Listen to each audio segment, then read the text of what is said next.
Welcome back to the Chasing Happiness podcast, an honest podcast about finding happiness, what it really means, and the process of getting there. My name is Crystal, and this week I am super excited to talk to Katherine. Katherine and I have actually spoken before because Katherine has a podcast, which you guys know I am obsessed with podcasts right now, and her podcast is My Dead Dragon. And we're going to talk about that, but we're also going to talk about what Katherine does because Katherine is a transformational life coach of Katalyst Coaching. And actually, she has a tag on her site that is for souls in progress, which I absolutely fell in love with because we are all a work in progress. So Katherine, for everybody who is listening, who maybe doesn't know you, do you want to give yourself a brief introduction? I sure do. And Crystal, oh my gosh, I'm so excited to be here with you and your community today. And I'm just so grateful to be spending this time together. So thank you so much for having me on your podcast. And I just loved our conversation on my podcast. And so I'm like just super juiced up to continue this conversation. So high fives to you. Yeah. So my name's Katherine. I'm a life coach, a podcaster, an author, a speaker.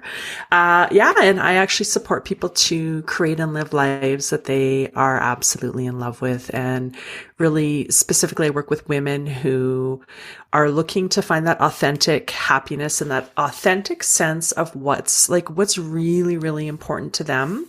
Right. And not just what they think everybody else expects or what society says. So to actually tune into their own authentic knowing for themselves and then to actually honor and live into that, because there's a difference between kind of knowing it and then doing it. Yes. And there's a huge difference there. And, because we have spoken before, we've chatted a little bit about this, but there's almost like, once you have the recognition of what it is for you, there's almost a little bit of hesitation because it's going to impact all of those people around you, the world, the society that you have, your family, your friends. And there's almost a hesitation about taking that step. So when you run into people who you're working with who have that hesitation, what do you tell them? Well, it's actually part of the process. So if you're noticing the hesitation, high five, you're in the exact right and perfect place. And I think so many times we think I kind of figure it out now, it's going to be easy. Well, no, it's not, because we all have patterns about how we've been living our lives up into any point in time. And so when we get that realization or kind of come to that awakening, and for some people, they kind of they wake up and it's when they can't go back to sleep. For other people, and this is kind of a bit more common, they kind of wake up and fall asleep and wake up and fall asleep. Right. So that waking up is kind of looking at, this is actually what's going on in my life. It's starting to listen to, and the language that I use is the longing and discontent or the whispers of the universe, kind of saying are you really happy? Is this really working for you? Right. Do you really want to do that? And so when that happens and we start to notice it, there's that choice about, am I going to listen? Am I going to honor that? Or am I going to kind of ignore it and try to look away or go back to sleep? And so when we actually acknowledge it and then decide, okay, I can't go back to sleep, or I'm choosing not to go back to sleep here, then that's where the fear really sets in, right? Because our comfort zone is being challenged. The way that we've been showing up in our life is being challenged in a healthy way, and it's a good way. And it's there to keep us in the comfort zone, right? Our operating systems, our internal beliefs and thoughts and all of that. So it's so common to have fear, hesitation, even terror, honestly, right? There can be those holy F-balls moments. Yeah. And I think that's the thing that stops people. In my personal experience, that's the thing that stops people, because when you have those moments, you really do, especially as a woman, second guess the decisions that you're making. And so understanding it is a part of the process. It is totally normal, natural, however you want to describe it. But you can work your way through it and out the other side. You don't have to be paralyzed in that moment. And that's such an important point. And I think that so many of us think that, or we don't have the confidence or haven't built the trust in ourselves to know that we're making a good decision, right? Because so often our decisions have been based on what we think we should be doing or what other people expect of us. And so we haven't really had practice building our own internal muscle, right? And if you think about it, you go to the gym, if you do some bicep curls, like, it's not like you're, okay, I did one, I'm done forever. No, right. Like, you got to keep going, right? You got to like build up those muscles. So it's the same thing for us when we're learning to make those decisions that are in alignment with what's important to us. And it's really common as well when you start to kind of wake up to not even really know, like, well, is this important to me? Is this what I want? I don't know. I've had so much practice ignoring the part of me that knows this. Right. Right. That it takes some practice and some willingness just to kind of be in the curiosity stage and the listening stage. And then the ability to make the decision for yourself. And that, again, it just takes practice. It takes practice. And I think practice really is what's the important part here. You said, being curious. And I think so often we live in this society that is constantly telling us, like, if you fail at something, you need to stop doing it because you failed at it. But like, so much of everything in our lives, from learning to walk to driving a car, it was all about practice. And it was, keep trying. You might get it wrong. That's okay. That's a part of the learning process. So I love that you touched on that because I think that's really important. And I want to ask you, because you're a fellow podcaster, what made you start podcasting? Well, that's a good question because I wasn't even, it wasn't even really something that was on my radar until I really, and this is what I do is like, I help people tune into their inner voice and then like take action to like live a life that's in alignment with that, right? Because the listening and doing nothing actually sucks even more because then right. You're like, selling yourself short. You're not like living up to who it is that you came here to be. So in listening to that still small voice within me, that intuitive guidance, that like life itself expressing, wanting to create and visioning. And that's what I do is I support people in like, what is your vision for your life? What would you love to create? So podcast came up for me. And I'm like, podcast? Where did that come from? Right. So I actually have a vision board right beside my desk. I have multiple vision boards, but this one's my career and vocation one because it's awesome. By my work desk. And top 10 podcast is on my vision board. And I'm like, well, I don't know. That seems kind of sketchy, Katherine, really? Like, aren't you kind of like getting a little bit too big for your britches here? Like, who do you think you are? So all of those like voices that we all have. But I'm no trust in the process. So I put it on there and lo and behold, like 6 months later, it's a global top 10% podcast. Woo! Right. And so it was through listening to that longing and discontent. And you've been a guest on my podcast. So, it's all about conversations with women who woke up and realized nobody was coming to save them. Right. They had the choice to become the one for themselves. And so what did that look like? And I've just always been really, really curious about that because that's my story. That's my journey. And I think so often we look at other people and, we see their highlight reel. Yes. Right. And we think like, oh, they've got it all together. It must be really easy for them. And I feel like, I don't know what I'm doing. Like there must be something wrong with me. But it's actually the opposite. Like nobody really knows what they're doing. Right. To be real. Right? We're all just kind of doing the best that we can. And so I wanted to create a space for those really authentic, honest, vulnerable conversations so that we can hear from each other and say like, oh, like it's not just me and she did it. So maybe I can do it too. And this is what I love about your podcast, because having been on your podcast, I know the importance of story. It's one of the reasons that I have this podcast, because we can all learn something from each other. But having the space specifically where you can talk to people and say, at what point did you realize the struggle could change, but you had to be the key to that change, whatever it happened to be? Because so many people do live in this world of like, someone is coming, Prince Charming will come, whatever. Like we've all grown up with Disney movies. We know the lie right? We were fed, right? Like, so you have this moment where you're like, well, I choose to live like this. Why do I choose to live like this? This doesn't make any sense. And having people, and because you focus on women, obviously being a woman, super important to me, having women stand up and say, you know what? I have the power to change my life. You have the power too. Here's what I went through. Take the lessons that you can, take the advice that you can so that you don't have to go through the same struggle. It's such an important thing. I love your podcast. I'm so grateful that you have it. Oh, all the feelings, all the feelings. I will, for everyone listening, I will put in the show notes a link to the podcast so that you can check it out as well. Because I do think it's so important for us as women to support each other in being authentic in the struggle just as much as in the joy. You know, you mentioned the highlight reel. And this Instagram worthy world that we live in, as much as I love pretty pictures, is not the real world. Like, people can't see us right now because I don't save the video, but I'm hiding in a basement with a bunch of boxes behind me right now. Like, this is life. Sometimes life is messy and chaotic, but a lot of people don't post those moments on Instagram. So having a place like your podcast where someone can talk about what that struggle was like, what it really looked like in the mess and the chaos, and how they came out the other side. We need those spaces to support each other and say, this is normal. You're not, off on the fringe. You are just like everybody else. It's just, I'm so passionate about this because I adore your podcast. Oh, thank you. Yeah, right. And I think so often, especially when we buy into the happily ever after idea, and, sometimes it's Prince or Princess Charming, or maybe it's like, well, when I get the house or the career, the job or whatever, but it's this idea where there's this thing outside of me that when it happens, then I'll be happy. And so we put all of our attention and focus on achieving that thing, whatever that thing is.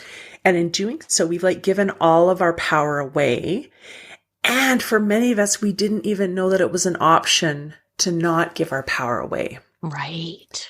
Right? To be like, what? You mean I get to decide what I want to do with my life? And not just, kind of by the cookie cutter mold, but I actually have the power to create and design my life. Obviously people can't see me, but I'm doing this kind of yes. mind blown, kind of what?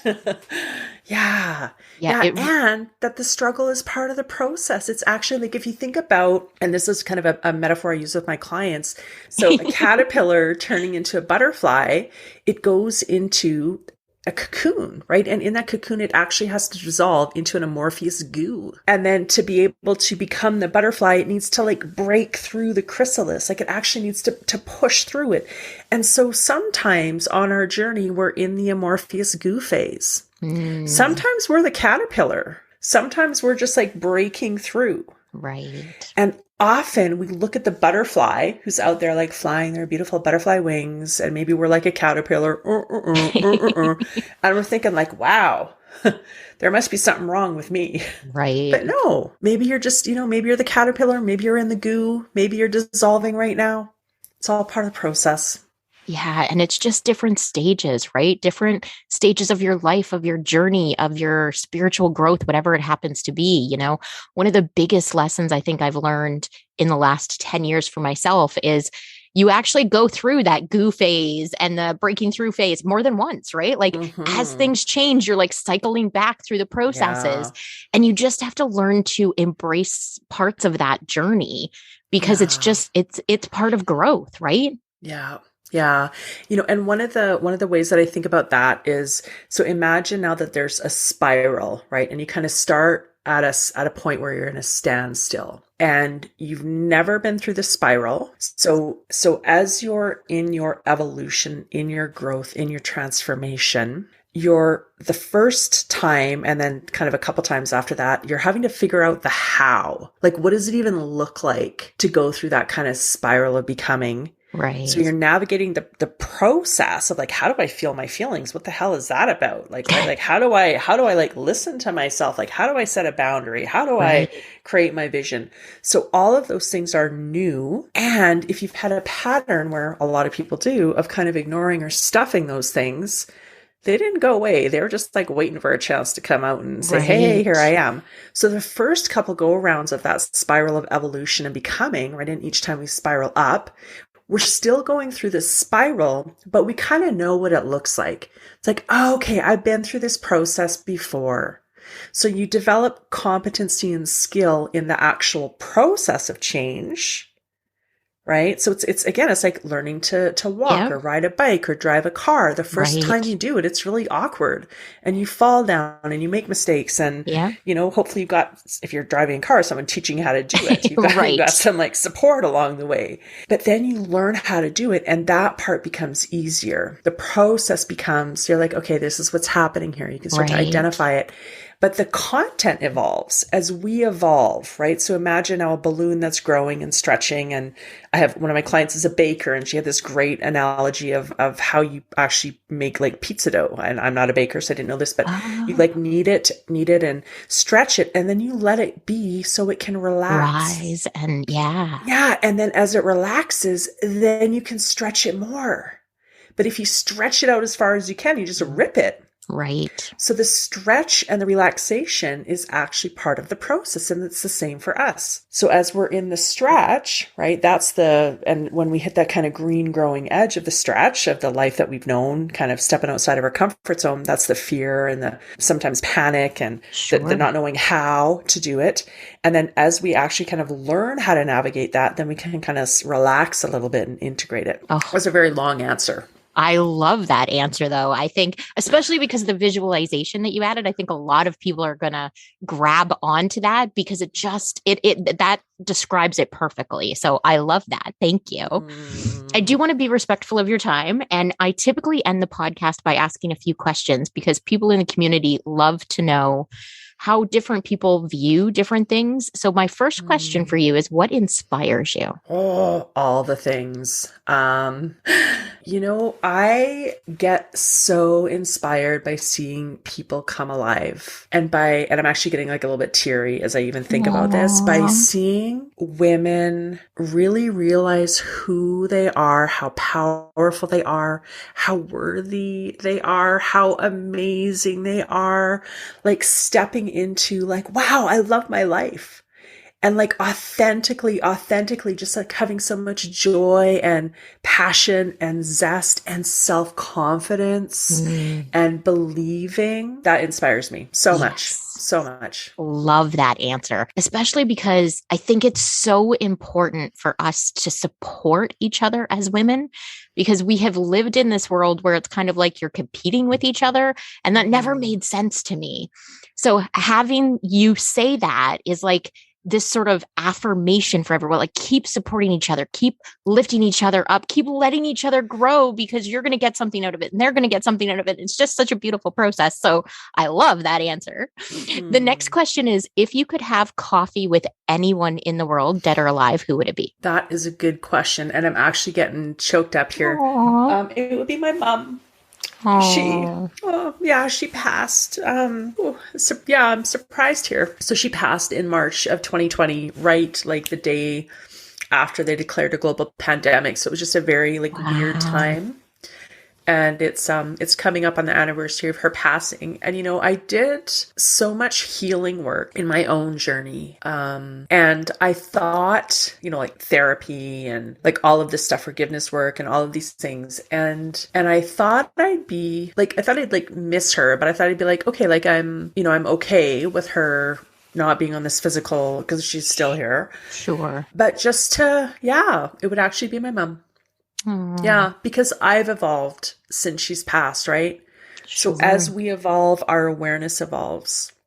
And I actually had some really profound, like past life regression kind of timeline, spiritual healing work that I did, where my mom kind of came into play. And I don't know if this is getting a little bit. No, I love this. Okay. So I actually, in doing some with one of my kind of master teachers and mentors, who's kind of a mystic and just this amazing woman. And I actually realized that my mom, and she had a challenging life, and so did her mother. And I realized that in the lineage, that they actually chose to come and have that experience in their life so that I could get to this point in my life. That knowing just released generational trauma. There was generational healing, and I leveled up in my evolution. So just to be able to hold, and obviously she's not here in physical form, but she's still in energetic form. But just to be able to be with her and hold that knowing for her, because she in this physical form did not evolve to that point. Right. She left this plane still with her, stories and trauma and all of that stuff. So for just to be able to be with her and not even have to say anything, but just to know that for her and to have that love. Yeah. Oh, what a beautiful answer. Oh my God. I just want to reach through and give you a hug. That's amazing. I love that. I think I'm going to skip over a couple of the questions, and I think I'm just going to go right to the heart of what most people want to know, which is, how would you define happiness? What does it mean to you? That's such a good question. I think happiness is, for me, is and it's interesting, like Napoleon Hill, obviously, who wrote Think and Grow Rich. Well, maybe not obviously for people who don't know who he is. Who don't know, right? Think and Grow Rich, right? He identified, I think it was like 13 or 17, I can't remember the total number, attributes of wealth. And the number one wealth he identified in interviewing the most successful people of his time was peace of mind. Right. And so for me, happiness is peace of mind. And peace of mind to me means that I am fully in integrity in how I'm showing up in my life. So my words, my actions, my thoughts, because for me, being in integrity means that I'm fully present. I'm present for the interactions with people. I'm present for my clients, my beloved, my family, my fur babies. Sure. I'm just present for the magic and beauty that's always there. It's always there. So for me, that truly peace of mind where I'm just like really in integrity and present to the magic of life. Oh, I love that. I love that, especially because so often we aren't always present in those moments, right? And we look back and we go, we wish we had just paid more attention. We wish we had just not had the 16 other things on our mind, right? And if you can, because your mind is going to wander sometimes, that's life, things happen. But if you can be present enough to know that it's happening, you can pull yourself back into those important moments. You can, spend that time, with your fur baby, because time is limited and we never know how many we're going to get. And, with the love of your life and with the people who matter to you. Because ultimately, none of us knows when the clock is going to stop. None of us knows what tomorrow holds. And the more we can be present in those moments, the more memories we have, the more joy we have with those people, the more we can leave them with when we're gone. Oh, you're amazing. I love this. Yeah. And for the majority of people on the planet, right? In the present moment, everything is okay. Yeah. For the majority of people in the present moment, you're safe. For the majority of people, again, and not all people, but you have enough to eat. If you're listening to this podcast, you have access to electronics. Right. You have a certain standard of living, right? And I think so often we get stuck in the past, or we're so focused on the future that we're really missing our life, because our life is happening in the present. And then when you can be in the present and know that you're showing up in integrity with your values, with your purpose, with your soul's calling for your life, it's pretty freaking amazing. Yes, absolutely. It is pretty freaking amazing. And I adore you. I love this. This has been fabulous. Thank you for joining me. I cannot, for people who are listening, I absolutely cannot say enough good things about this woman. We connected via a Facebook group, which, who knew? And I've been on her podcast. She's now been on my podcast. We are connected online. Like, there is just so much joy that has come out of this connection for me. So thank you for joining me today, because this has been magical in so many different ways. And I think so many people are going to be just additionally whole because they now have access to you and maybe didn't know you were out there before. Thank you. Thank you. Thank you. And I'm so grateful to spend this time with you and to be here serving your community. And I'm going to, if I could leave with just kind of one little thought. So for all of those people, as you said, who didn't know I was out here, and the theme of your podcast is about happiness. So for them to consider, I didn't know Katherine was out there, but she was. I just didn't know it. Right. So what if my happiness is already out there? Oh. What if my happiness exists right now? Oh, because it does. Yes. Boom. Yes. Right? Mic drop. Like, hello. Oh, I adore you. Thank you so much for joining me today. Thank you so much for having me. For everyone listening, I, of course, will post in the show notes all of the links to all of the fun things. And I just, there's nothing else for me to say, because that was a mic drop and we're good. So thank you for listening. I hope you guys have an amazing and magical week, and we will chat with you next week. Bye for now.